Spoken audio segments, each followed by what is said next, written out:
nongeye kubasuhuza inshuti zanjye, ni umushumba Gatera wongeye kubasuhuza, ndabakunda.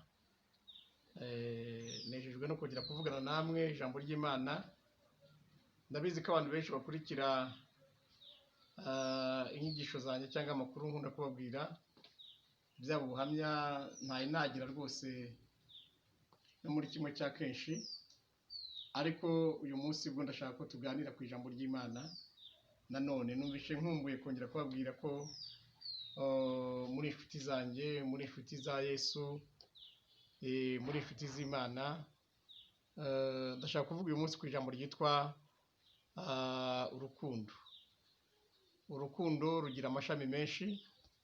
Uyu munsi turi buze gusoma ijambo ry'Imana, ariko ndavuga ku mashami 15 y'urukundo, umwanya muto cyane.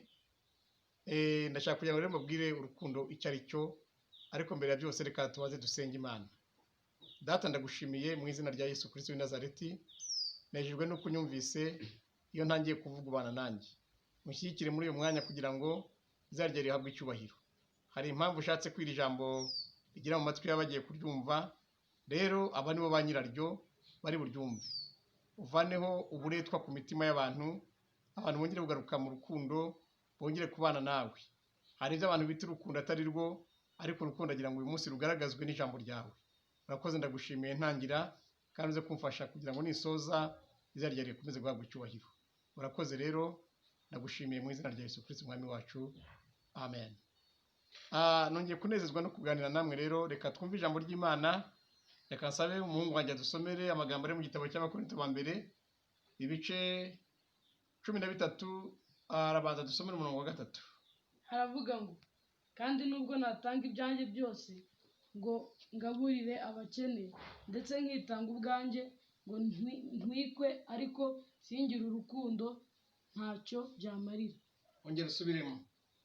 Haravuga ngo, kandi nubwo natanga ibyanjye byose ngo ngaburire abakene, ndetse nkitanga ubwanjye ngo ntwikwe, ariko singire urukundo, ntacyo byamarira.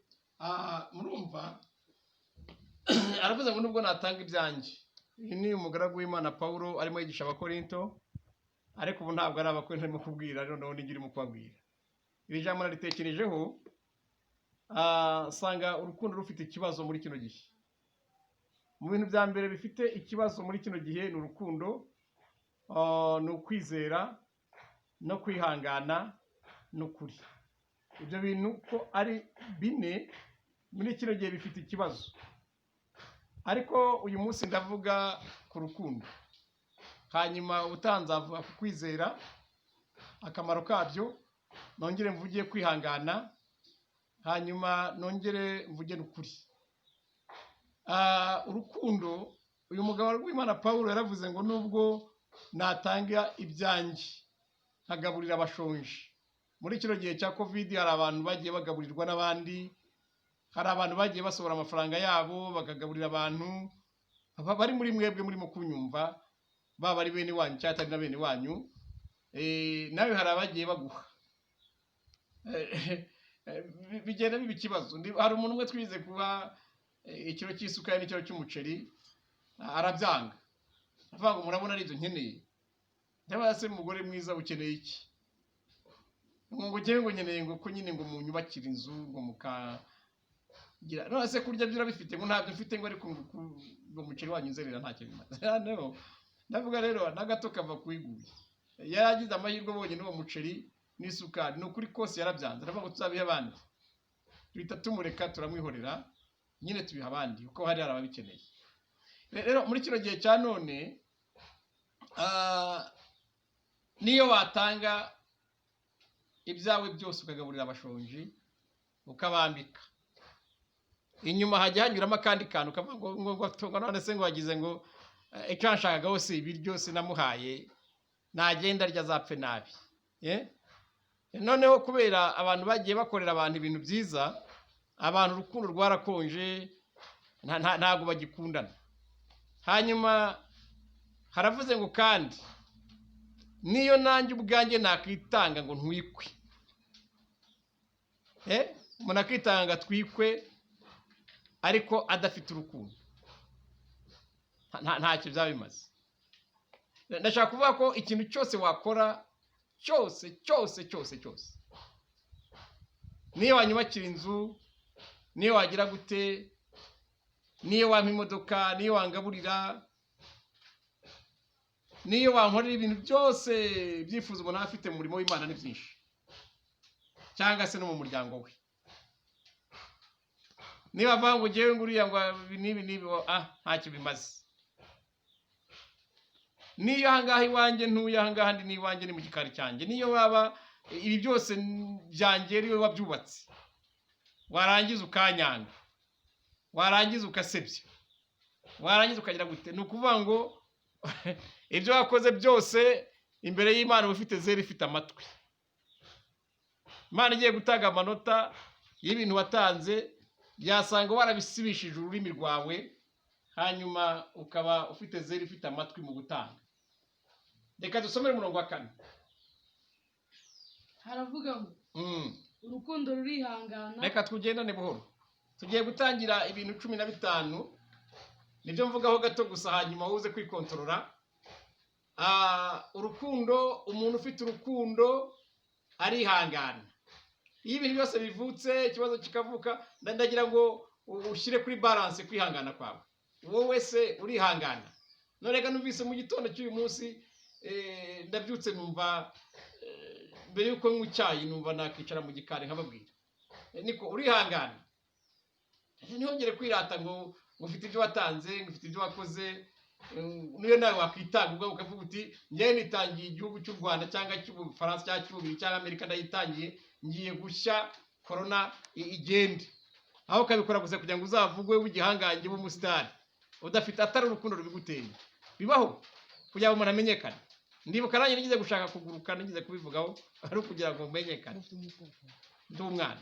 Ariko Bibiliya iravuze ngo urukundo ugende wandika cyangwa ugende ubara, ni ibintu 15 tugiye gusoma umwanya mutoya. Urukundo rurihangana. Icya kabiri, ukontorore kwihangana kwawe, urebe niba wihangana. Akantu karagukoma ugafata umwanzuro, bya bintu nateguye byose mbivuyemo, induru zikavuga. Mbese ingorane ufite muri kino gihe, kwihangana kwara kunaniye.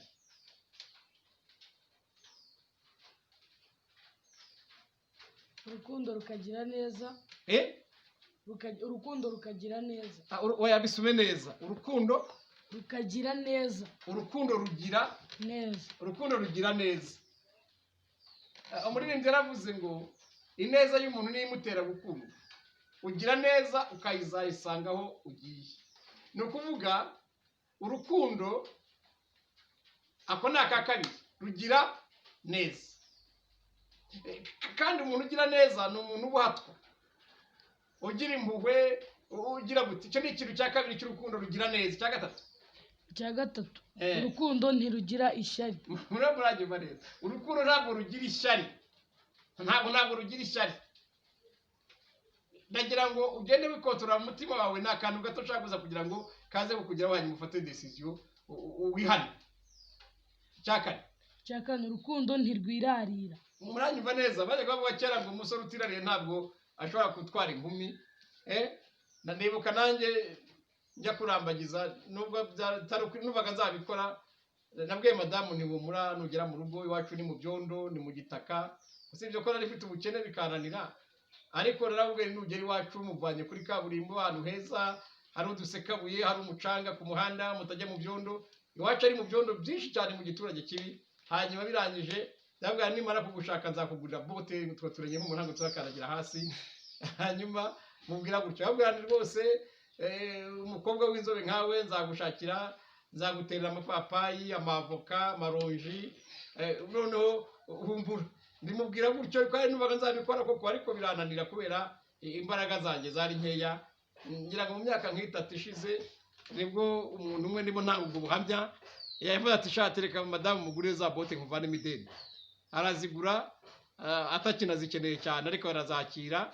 Hanyuma hano haje umusaza, arazimuha, ukunda kuba ajya kwahira ubwatsi bw'inka n'ibindi. arazimwihera, ariko ideni narivuyemo nishyuriwe na pasiteri bundi mushuti wanjye. Ni ukuvuga rero ngo urukundo ubundi ntabwo rwirarira ngo wivuge ibyo bitari byo, wigira ibitari byo. Twari dufite umusore kera tukibyiruka, yari umusore mwiza w'agasore rwose w'agasirimu, noneho kugira ngo abone uko afata abakobwa neza akagenda agatira nk'umuntu iduka, akavuga ati akabwira umukobwa ati mfite iduka Kabarondo mu mujyi, akambara isengeri, agakenyera eswime, akambara sandari, akabwira wa muntu ati wicare hariya rwose, nibajya babazimiza bamubwira ngo bahereze ibintu mbona n'umushuti wanjye. Hanyuma abantu bakagira umukobwa akatazi ko iduka ari ry'uwo muhungu, ibyo ashatse byose akabimubwira, ariko yirarira. Iwabo bari bafite n'inzu y'ibyatsi. Bivuga rero ngo urukundo ntabwo yabaga amukunze, yabaga afite ishaka kumukuraho gatoya gusa, ariko ubundi urukundo nyarukundo ntabwo rwirarira. Umuntu avuga uko ari, akavuga ikibazo afite, akavuga icyo akunda, akavuga icyo yanga, akavuga ibintu biri byo. Hano yigeze kuza umugabo aragenda yifotoreza ku modokari yanjye, bayizamuye kapo ntabizi ndi mu gikari, arifotora, arangiye yohereza abantu benshi, aravuga ati imodoka yanjye yapfiriye ahantu, none mumfashe musayidire, bamuha amafaranga. Abantu b'inshuti ze bazi ko imodoka yapfuye kandi ntayagira, ari yanjye yaje akora ibyo bintu gusa, nyuma aza kubimbwira ko yabikoze, n'abantu barimo kumbwira bati ahantu twabonye imodoka twabonye si yawe, ntavuga nti abayizi ku mafoto. Bivuga rero ngo urukundo ntabwo rwirarira, ntabwo rwirarira.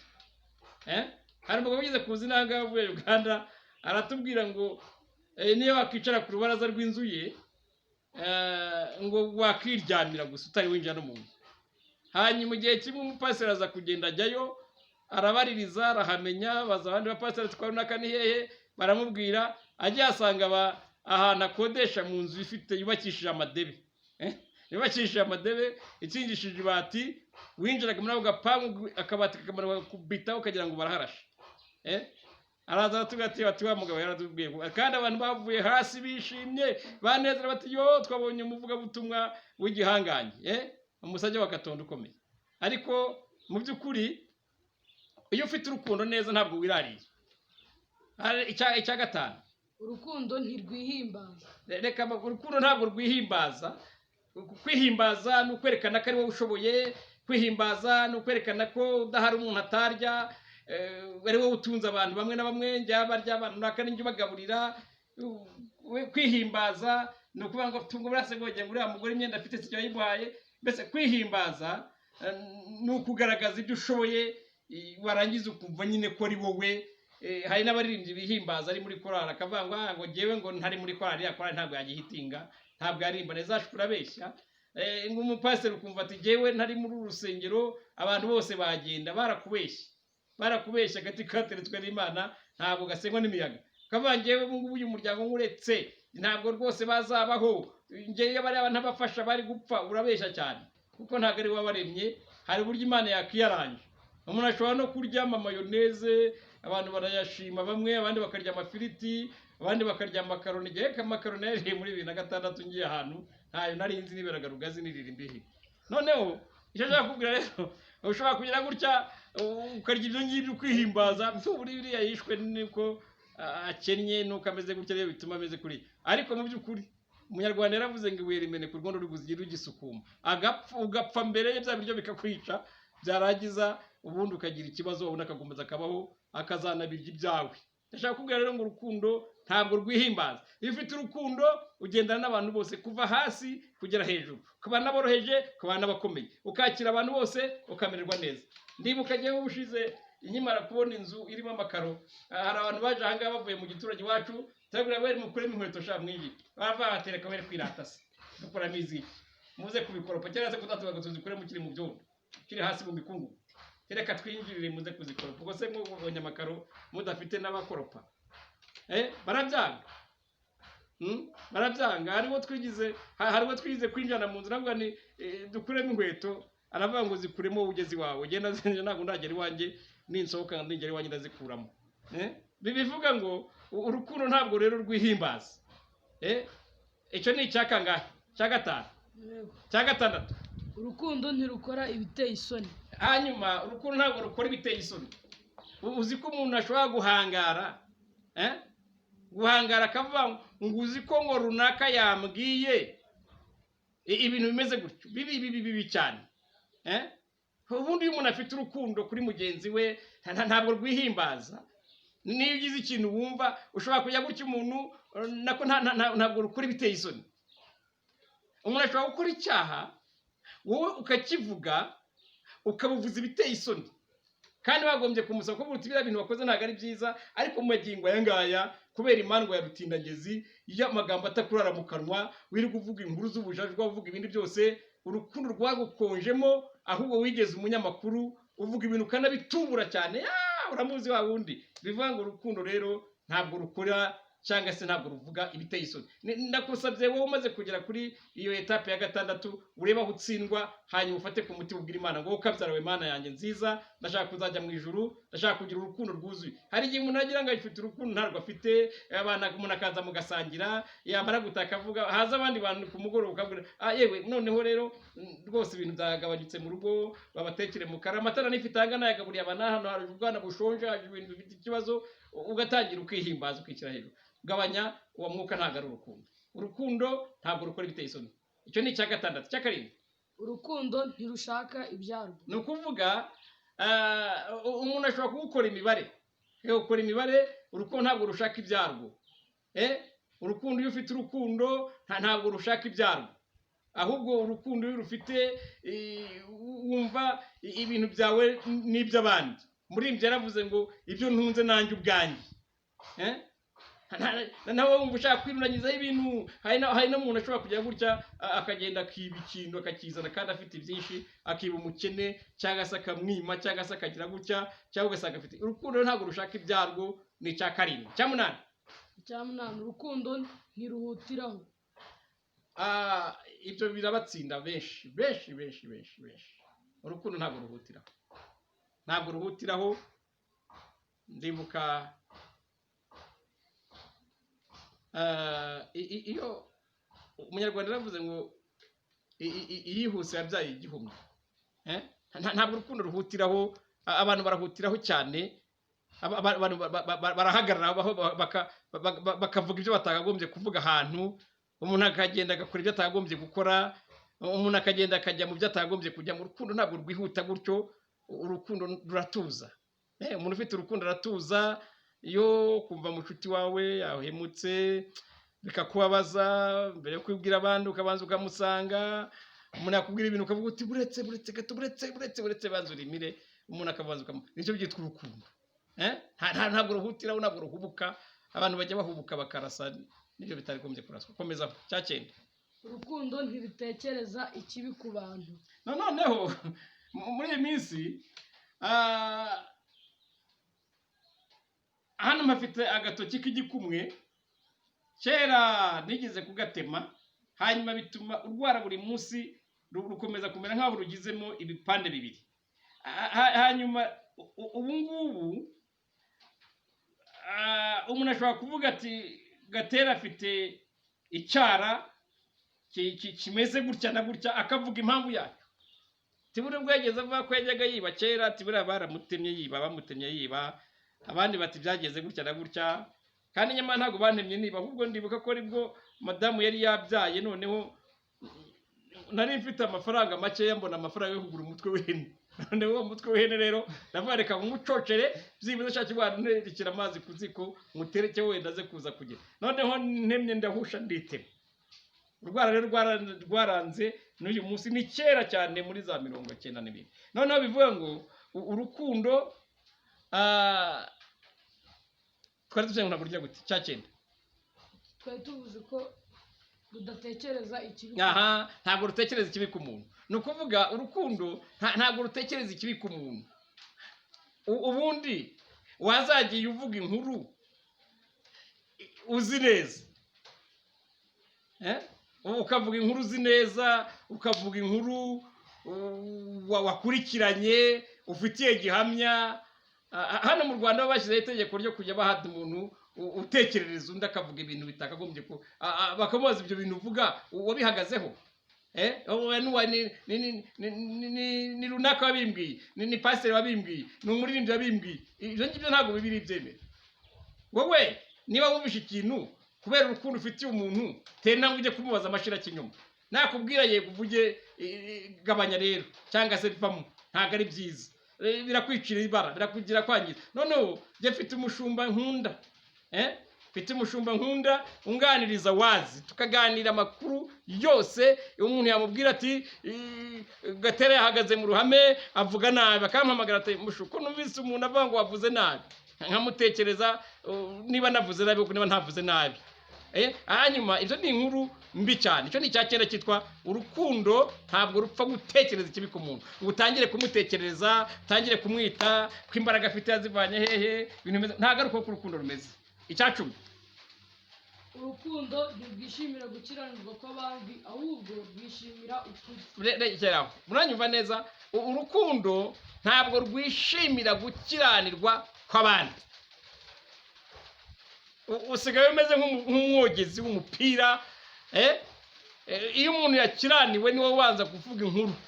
Uzi ko wakaga ko bakaririmba akatwite, uzi ko wa muntu afite runaka yibye, uzi ko wa mukirisitu yibye igitenge mu isoko.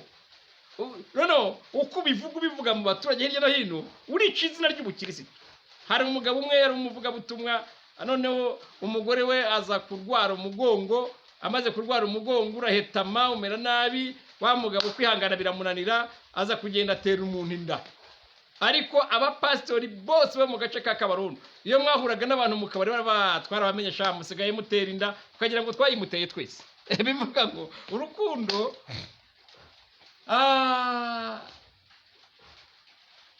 hari havuze guki? Hari havuze ngo urukundo ntirwishimira gukiranirwa kw'abandi ahubwo rwishimira ukuri. Ntabwo iyo umuntu afite urukundo, umuntu uko yubatse, tuvuge umuntu ufite urukundo, Bibiliya ivuga ko ari urugingo rwa mugenzi we. Noneho iyo umuntu agize ikintu kimusitaza agakiranirwa, wumva umeze nk'aho ukomeretse ikirenge, ukumva nk'aho hari ikintu kigukubise mu jisho, ukumva bibaye byiza uko gukiranirwa ubonye wenda niba ubonye arimo kunywa inzoga ahantu yasinze, ukagenda ukamuhendahenda ukamukura n'abandi ukavuga uti mumbabarire umuntu mugenzi wanjye yacitswe, reka mutware mu ibanga kandi kabari mwewe ntimuzabivuge. Wa muntu akagenda rimwe na rimwe akagukundira akaba umuntu muzima. Ntabwo ari urukundo rwishimira gukiranirwa kw'abandi, ntabwo ari rugufite rero, kubera ko inkuru uvuga muri kino gihe cya none nizo gusebanya. Ahubwo urukundo cya 11 rwishimira ukuri. Urukundo rugira ukuri. Iyo umuntu afite urukundo avuga ukuri. Kuvuga ukuri rero ni ukuvuga amakuru watohoje neza, utabwiwe, utagize gute, ugatera intambwe, cyo cyitwa urukundo. Iyo ufite urukundo utakaza igihe cyawe kugira ngo ufashe mugenzi wawe cyangwa se umugire neza. Ikindi ntabwo umukorera kugira ngo abantu bamenye ko bamukoreye. Nabyo Yesu yavuze ko niba ukuboko kwawe kw'iburyo kugira icyo gukora, kw'imoso ni kukibimenya. Noneho umuntu ashobora kujya gutya agatanga n'ikintu yarangiza akabivuga, uriya namuhaye amafaranga yanjye yitwaga amaturo, uriya namugize gutya na gutya. Ibyo ngibyo umeze nongere mvuge ngo ibyo watanze, ya maturo yawe imbere y'Imana uhabwa zero ifite amatwi. Uhabwa umurizo zero ifite amatwi. 12. Urukundo rubabarira byose. Haleluya. Urukundo iyo rufite rubabarira byose. Ni ukuvuga iyo icyo bita kubabarira byose ntabwo abantu babizi. Urukundo rubabarira, reka mvuge byose muranyuma. Ari abavuga ikirundi, ari abavuga ikinyarwanda, ari uzabusemurira. Urukundo rubabarira byose. No kuvuga njyewe mbabarira byose, ndabigerageza kubabarira byose neza. Kandi iyo babarira byose ugerageza gukorera neza wakugiriye nabi iyo byemeye, iyo byazura mu ihorere. 13. Urukundo rwizera byose. Urukundo rwizera byose. Ni ukuvuga umuntu ufite urukundo ntabwo agira amakomantere, ntabwo agira amakomantere ameze nk'ahabanye n'ijambo ry'Imana. Ntabwo mutsindaguranwa. Ijambo ry'Imana ryose riza mu gihe cyaryo, rigakora ibyo Imana yaritumye, rigasohoza imigambi yaryo muri wowe. Ni nacyo cyatumye buriya abambere baturusha kwizera bakagenda bakakira igitangaza. Urukundo rero rwizera byose. Iyo ufite urukundo usoma ijambo ry'Imana ukumva ko ari ukuri ugakora iby'iryo jambo. Abantu benshi barananiwe gukora iryo jambo ry'Imana, niyo mpamvu nta rukundo bafite. Umuntu ananiwe gukunda umuntu, ananiwe gukunda Imana, ananiwe gukunda n'ibintu bye. Buriya n'umuntu ugira umwanda ntabwo aba akunda amasafuriya ye, umuntu ugira umwanda ntabwo aba akunda inzu ye, umuntu ugira umwanda ntabwo aba akunda imyenda ye, umuntu ugira umwanda ntabwo aba akunda amenyo ye, umuntu ukunda umwanda ugira umwanda ntabwo aba akunda umubiri we. Umuntu utivuza ntabwo aba akunda, ntabwo aba yikunda. Aba yarabaye ikihebe, nishaka nzapfe, nishaka nzagira gutya na gutya. Kizakubwira umuntu atangiye kwiheba, usanga atoza amenyo, usanga bigenda atabyiga, bigenda bikunyara, yatanabitera ipasi. 15 urukundo rwiringira byose. Aho ntitwabaze nabi, komeza. Ikindi, urukundo rwihanganira byose. Aha, komeza. Urukundo ntabwo ruzashira. Aha, yego. Twibeshyeho twabaze nabi, turongera tubibare neza. Urukundo rwihanganira byose, urukundo rwizera byose, urukundo rwiringira byose. Twatayemo ngira ngo kamwe hari aho nagize, ariko nuko urukundo ruteye. Reka mbe hanze, imvura itangiye kugwa, njye mu nzu, hanyuma mbasengere. Sawa, Imana ibahumisha cyane. Nari mvuye hanze mu gikari, harimo imvura yari itangiye kugwa. Reka nsoze. Numvisha umutima wanjye mu gitondo cya none, aho ushaka kukubwira amashami 15 y'urukundo, kugira ngo wowe ubwawe ugende urujera. Imana igumisha rero. Twari tugeze ko rwizera byose, rukiringira byose, rukababarira byose. Ntabwo urukundo ruzashira. Buriya ubuhanuzi buzarangira, kuririmba bizarangira, iby'insengero bizarangira, iby'amapolitike bizarangira, ariko urukundo ntabwo ruzashira. Rero iby'imirimo bizashira, n'akazi karashira, n'ibindi byose, ariko urukundo rwo ntabwo ruzashira. Reka dukore imibare neza noneho, hanyuma mbasengere. Ongera udusomere ku murongo wa 4. Umurongo wa 4. Aravuga ngo iki umurongo wa 4? Aravuga ngo urukundo rurihangana rukagira neza. Genda buhoro. Urukundo rurihangana, icyo ni icya mbere. Icya kabiri, rukagira neza. Icyo ni icya gatatu. Icya kabiri, urukundo ntirugira ishyari. Icyo ni icya gatatu. Urukundo ntirwirarira. Icyo ni icya kane. Ntirwihimbaza. Icyo ni icya gatanu. Ntirukora ibiteye isoni. Icyo ni icya gatandatu. Ntirushaka ibyarwo. Icyo ni icya karindwi. Ntiruhutiraho. Icyo ni icya munani. Ntirutekereza ikibi ku bantu. Icyo ni icya 9. Ntirwishimira gukiranirwa kw'abandi, ahubwo rwishimira ukuri. Icyo ni icya 10 na 11. Icyo ni icya 10. Rubabarira byose. 11. Rwizera byose. 12. Rwiringira byose. 13. Rwihanganira byose. Aha ni ibintu 15. Nagira ngo mbabwire rero ngo ibintu ko ari 15 byose ugenda usoma kamwe kamwe. Narinzi ishariya ku cya 9 na 10, uko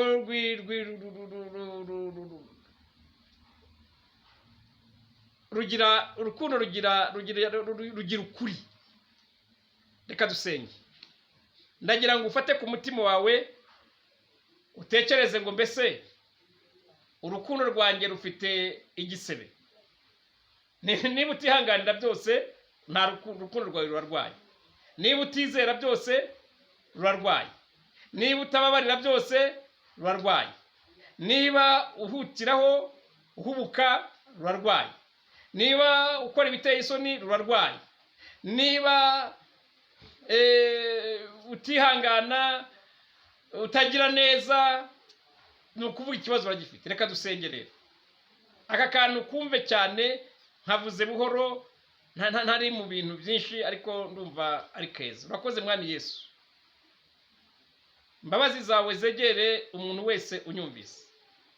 Urukundo rufate ku buzima bw'abantu bose, kandi rugire neza abantu bawe. Uru rukundo ndabizi, ijambo ryawe riravuga ngo udakunda mwene se yabonye ntago azakunda Imana atarabona. Uyu munsi rero Uwiteka Mana nziza, ndabizi ko umuntu ufite urukundo A arikunda, B akunda Imana, C akunda abantu, C akunda ibyo atunze, kandi agakunda n'iby'abandi. akunda akazi, agakunda igihugu, agakunda umurimo, agakunda umuryango, kandi agakunda n'izina ryawe. Ndagushimiye Yesu rero, ya neza banyumvise, kandi baye gukontorora ijambo ntirice mu matwi ngo rihuke mu hirya, ahubwo rishinge imizi mu mutima. Urakoze kubikoze mu izina rya Yesu, amen. Iyo ni yandi.